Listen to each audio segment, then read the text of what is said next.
Greetings to all my fellow watch enthusiasts on YouTube and Facebook and wherever else this video is going to be seen and shared. It's Saloon Driver once again, coming to you with another watch review. Obviously it's unboxed, so we're not unboxing it. This is a watch that I don't own yet. I'll explain that in a minute. This is a watch that was loaned into the channel by my good friend Ivan Ennis of Iconic Timepieces. He is the maker of this watch, and I'll explain this watch in a minute. This is a Kickstarter watch. The Kickstarter campaign, by the time your folks are seeing this, has already been successfully funded, and the watch is in production. Full and fair disclosure, I am a backer of this campaign. I am actually backer number 4. I have had my eye on this watch for a while. Before it became a campaign. When the campaign launched, I immediately signed up and purchased the watch. I've already paid for it by this point, and just wanted you to know that. Like I said, for full and fair disclosure. But I'm not sad at all that I backed this campaign. It's a fantastic watch. This watch is a prototype. There are significant differences between this watch and what the production watch will be. And when I get that watch, of course, I will do a video on that. And maybe even, if possible, I'll get a hold of Ivan and say, hey, can you send me that prototype watch? And I'll do a comparison between the two. I think that would be a neat video. But the name of the watch, that's one of the differences. I should go over the differences real quick, because there are going to be differences between the production watch and the watch we're seeing here today. One big difference right off the bat is the name of the watch. It was originally going to be called the Hampton Bay. I don't remember exactly why this was changed. I think there was a copyright issue or something like that. Anyway, the name of the watch will now be the Halocline, or Halocline, Halocline, Halocline, however you wish to pronounce it. I usually just pronounce it Halocline. Another difference is going to be the Iconic logo. Up here is going to be a stainless steel applied logo, and it's going to be centered a bit more. This one is I guess painted on or something like that. But the bracelet is going to be majorly changed. It's going to be an H-link like this, but it's going to be a tapered bracelet. It's going to taper from 22 millimeter here down to 18, and it will have screwed links instead of pinned links.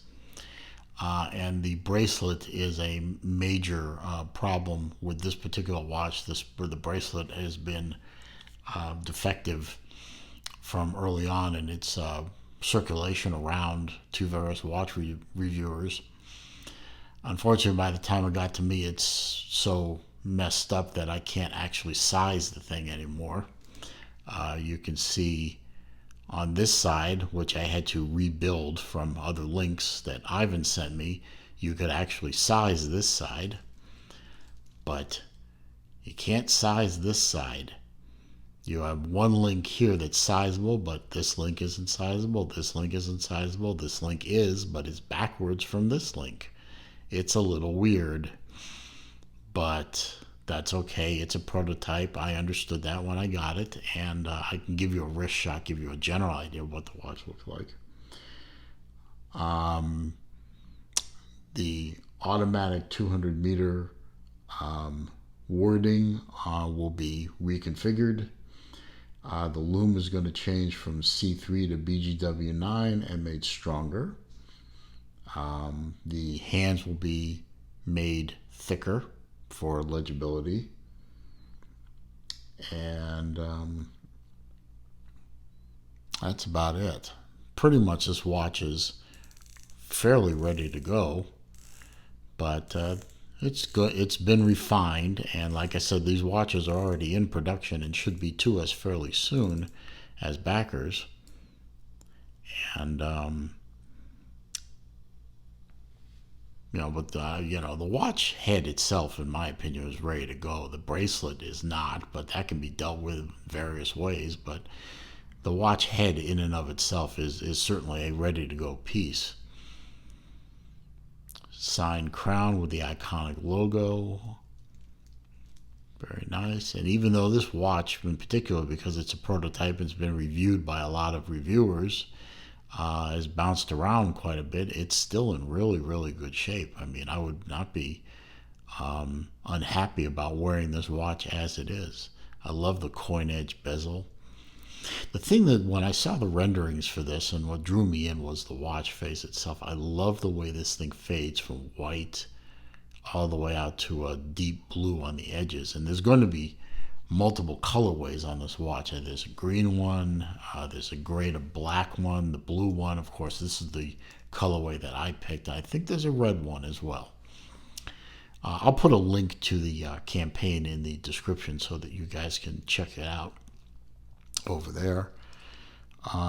You have an Iconic logo on the clasp. It's a fold over clasp, no spring trigger, just pop it like that.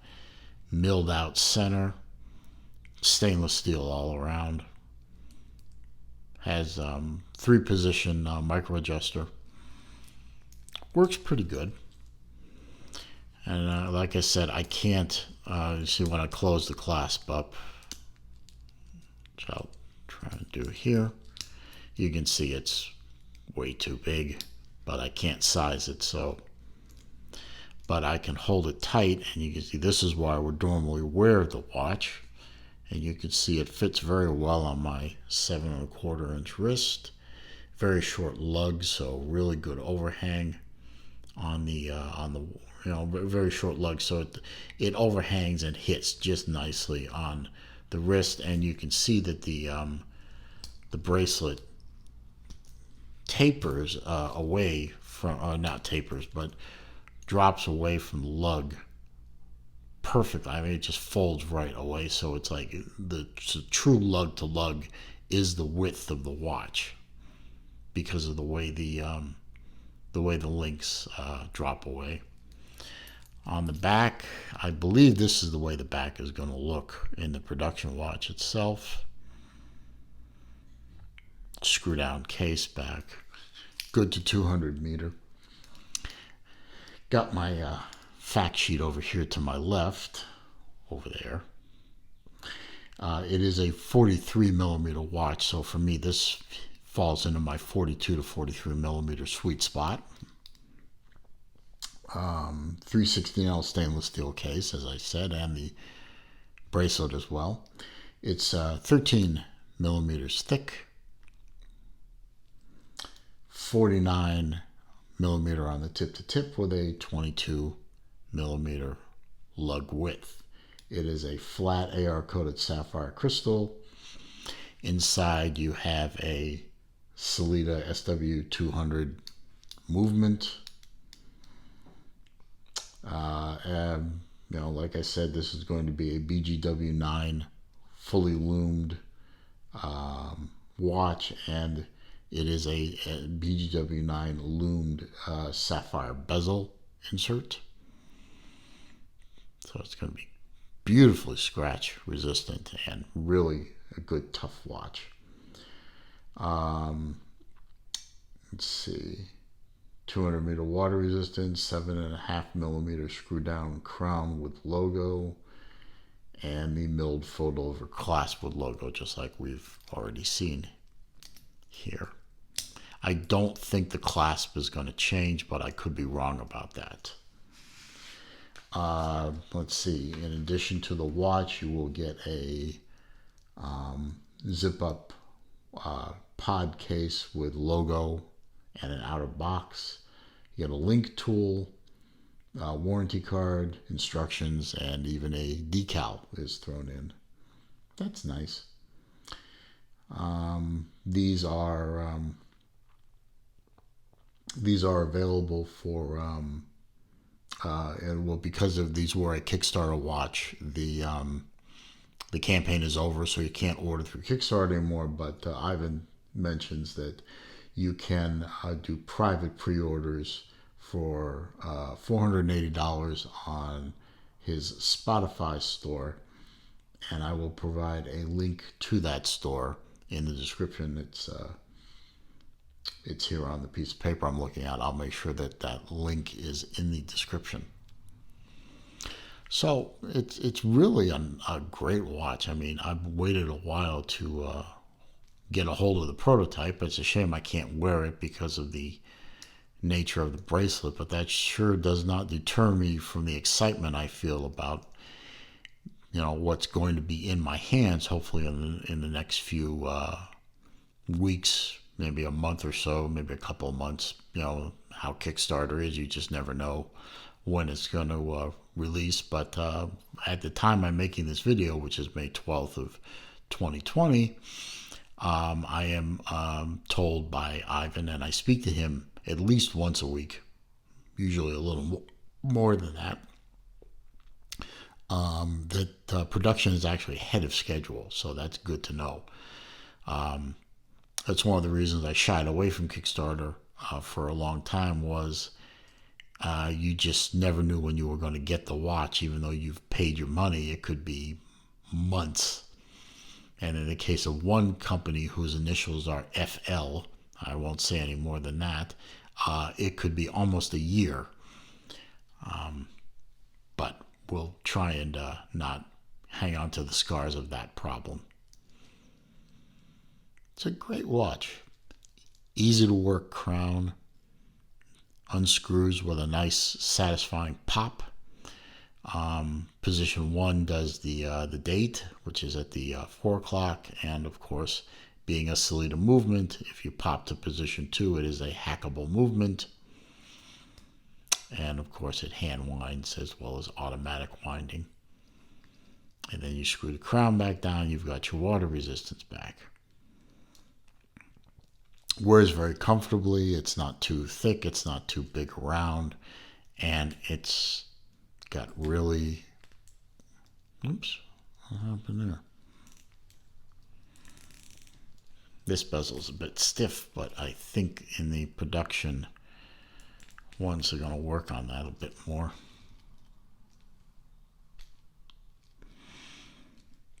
Could also be that my hands are sweaty for some perverse reason. And there's no slop in the bezel. There's no bounce back or anything like that. So it's good tight bezel, good quality, good nice and vocal. I like it. I love this watch face. I don't have anything in my collection quite like it, and I'm very happy that I backed this project. And Ivan is a really good guy to talk to and to work with. He's very responsive, and he's out there a lot in the community. He's out there on Facebook a lot. He's out there on YouTube. He has his own YouTube channel, which I'll provide a link to in the description as well. And now he's a watchmaker too. So total package.